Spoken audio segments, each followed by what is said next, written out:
कालू कौवा अपने घर में शांति से बैठा था। तभी वहां पर लाडो के दोनों बच्चे आ गए।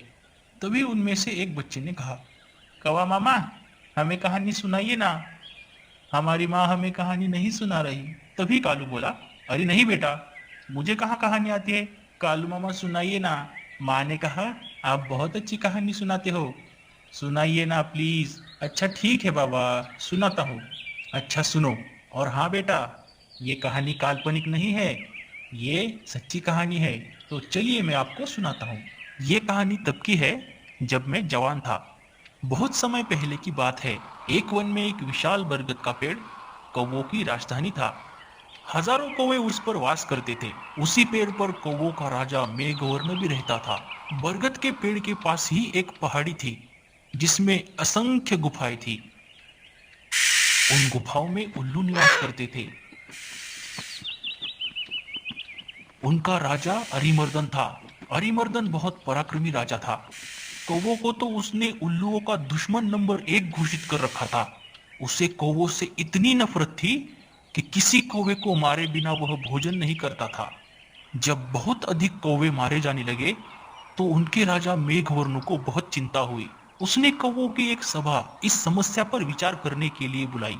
मेघवर्ण बोला, मेरे प्यारे कौवों, आपको तो पता ही है कि उल्लुओं के आक्रमण के कारण हमारा जीवन असुरक्षित हो गया है। हमारा शत्रु शक्तिशाली भी है और अहंकारी भी है। हम पर रात को हमले किए जाते हैं। हम रात को देख नहीं पाते। हम दिन में जवाबी हमला नहीं कर पाते क्योंकि वे गुफाओं के अंधेरे में सुरक्षित बैठे रहते हैं। फिर मेघवर्णन ने सियाने और बुद्धिमान कौवों से अपने सुझाव देने के लिए कहा। एक डरपोक कौवा बोला, हमें उल्लुओं से समझौता कर लेना चाहिए। वह जो शर्त रखे हम स्वीकार करें। अपने से ताकतवर दुश्मन से पिटते रहने में क्या होशियारी है। बहुत से कौवों ने कां कां करके विरोध प्रकट किया।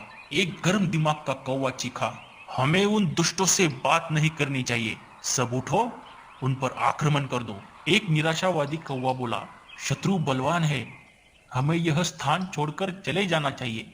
सियाने कौवे ने सलाह दी, अपना घर छोड़ना ठीक नहीं होगा। हम यहाँ से गए तो बिल्कुल ही टूट जाएंगे। हमें यही रहकर और पक्षियों से सहायता लेनी चाहिए। कौवों में सबसे चतुर व बुद्धिमान कालू नामक कौवा था, जो चुपचाप बैठा सबकी दलीलें सुन रहा था। राजा मेघवर्ण उसकी ओर मुड़ा। महाशय, आप चुप हैं? मैं आपकी राय जानना चाहता हूँ। कालू बोला, महाराज, शत्रु अधिक शक्तिशाली हो तो छल नीति से काम लेना चाहिए। कैसी छल नीति? जरा साफ साफ बताइए कालू। राजा ने कहा। कालू बोला, आप मुझे भला बुरा कहिए और मुझ पर जानलेवा हमला कीजिए। मेघवर्ण चौंका। यह आप क्या बोल रहे हैं कालू? कालू राजा के पास गया और धीरे से उनके कान में बोला, छल नीति के लिए हमें यह नाटक करना पड़ेगा। हमारे आसपास के पेड़ों पर उल्लू जासूस हमारी इस सभा की सारी कार्यवाही देख रहे हैं। उन्हें दिखाकर हमें फूट और झगड़े का नाटक करना होगा। इसके बाद आप सारे कौवों को लेकर पास वाले पर्वत पर जाकर मेरी प्रतीक्षा करें। मैं उल्लुओं के दल में शामिल होकर उनके विनाश का सामान जुटाऊंगा। घर का भेदी बनकर उनकी लंका ढाऊंगा। फिर नाटक शुरू हुआ। कालू चिल्लाकर बोला, मैं जैसा कहता हूं वैसा कर राजा के बच्चे। क्यों हमें मरवाने पर तुला है? मेघवर्ण चीख उठा, गद्दार, राजा से ऐसी बदतमीजी से बोलने की तेरी हिम्मत कैसे हुई? कई कौवे एक साथ चिल्ला उठे, इस गद्दार को मार दो। राजा मेघवर्ण ने अपने पंख से कालू को जोरदार छापड़ मारकर पेड़ से नीचे गिरा दिया और उसने घोषणा की, मैं गद्दार कालू को कौवा समाज से निकाल रहा हूँ। अब से कोई कौवा इस नीच से कोई संबंध नहीं रखेगा। आसपास के पेड़ों पर छिपे बैठे उल्लू जासूसों की आंखें चमक उठी। उल्लुओं के राजा को जासूसों ने सूचना दी कि कौवों में फूट पड़ गई है, मारपीट और गाली गलौज हो रही है। इतना सुनते ही उल्लुओं के सेनापति ने राजा से कहा, महाराज, यही मौका है कौवों पर आक्रमण करने का।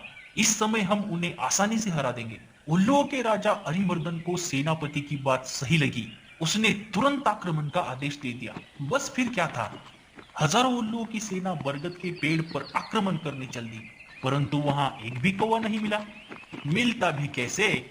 योजना के अनुसार मेघवर्ण सारे कौवों को लेकर पास के पर्वत की ओर कूच कर गया था। पेड़ खाली पाकर उल्लू के राजा ने थूका, कौवे हमारे सामना करने की बजाय भाग गए। ऐसे कायरों पर हजार थू। सारे उल्लू हु हु की आवाज निकालकर अपनी जीत की घोषणा करने लगे। नीचे झाड़ियों में गिरा पड़ा कालू कौवा सब देख रहा था। कालू ने का की आवाज निकाली। उसे देखकर जासूस उल्लू बोला, अरे यह तो वही कौवा है जिसे इनका राजा धक्का देकर गिरा रहा था और अपमानित कर रहा था। उल्लुओं का राजा भी आया। उसने पूछा, तुम्हारी यह दुर्दशा कैसे हुई? कालू बोला, मैं राजा मेघवर्ण का नीति मंत्री था। मैंने उनको नेक सलाह दी कि उल्लुओं का नेतृत्व इस समय एक पराक्रमी राजा कर रहा है। हमें उल्लुओं की अधीनता स्वीकार कर लेनी चाहिए। मेरी बात सुनकर मेघवर्ण क्रोधित हो गए और मुझे फटकार कर कौवों की छाती से बाहर कर दिया।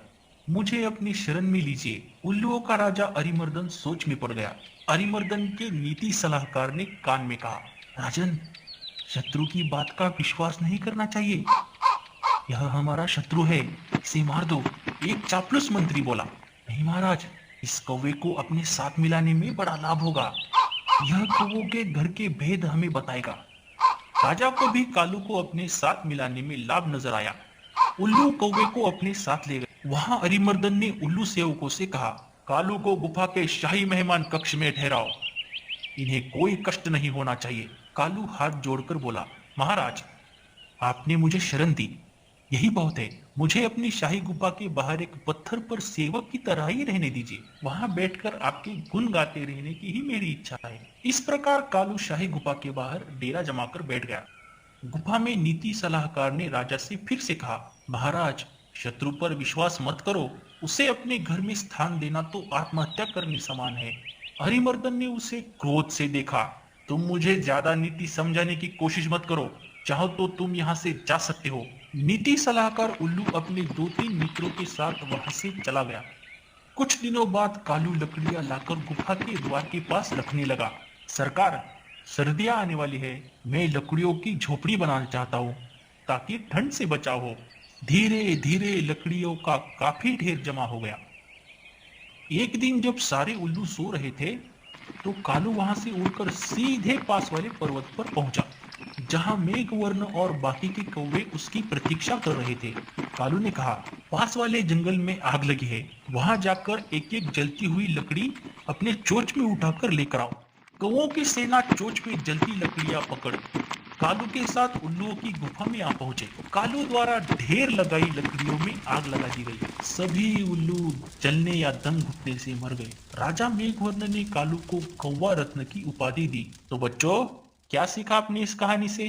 कौवा मामा, आप ही बताइए ना। इस कहानी से हमें यह सीख मिलती है कि शत्रु को अपने घर में पनाह देना अपने ही विनाश का सामान जुटाना है। अब चलो, जाओ अपने अपने घर। माँ तुम्हारा इंतजार कर रही होगी।